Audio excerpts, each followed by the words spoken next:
Every week, Epic has a free game available for you to get. For this week, we have a collection of one of the most iconic franchises for us to grab.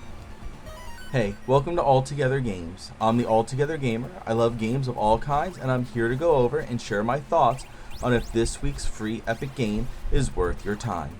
If you enjoy review videos, make sure to hit the like button, subscribe to the channel, and hit the bell to be notified of future uploads.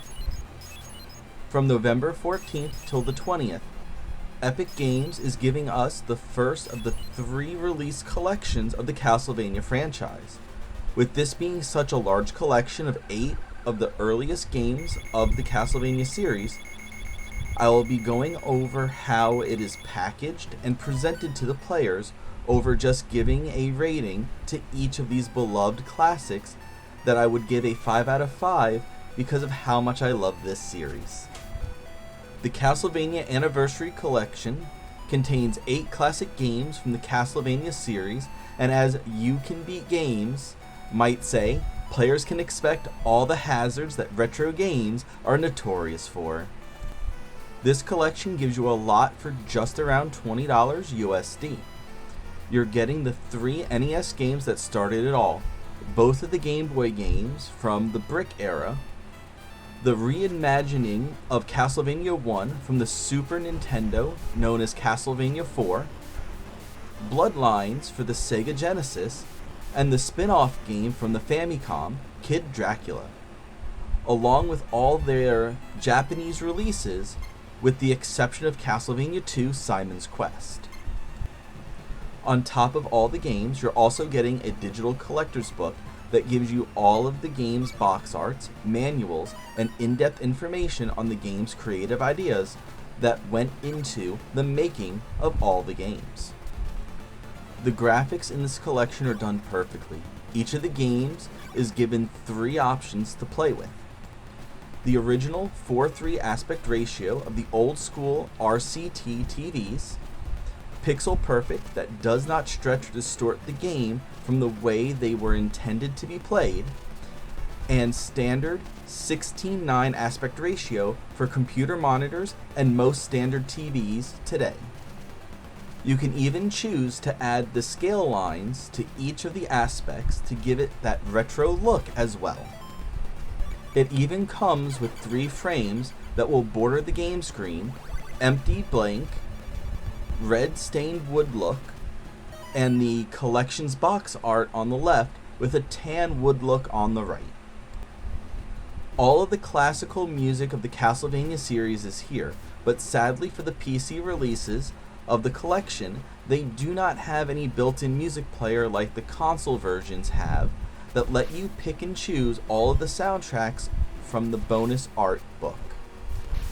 When it comes to the controls, Konami only had consoles in mind when they released this collection and expect players to use a controller and not the keyboard for all of these games. For keyboard players, there is no way to set your key bindings or change how they are laid out either.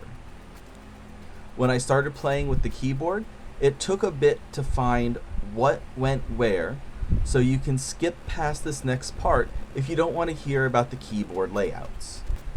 For all of the games, you're going to use the arrow keys for movement. For the games not on the Game Boy and the NES, this does not feel intuitive when using the 8 directional attacks in the later games. Hitting 1 will bring up the collection's main options menu that will let you switch between games, aspect ratios, and frames. This menu is also where you can set for making playbacks and even making save state points that can help you with completing the harder levels of the games.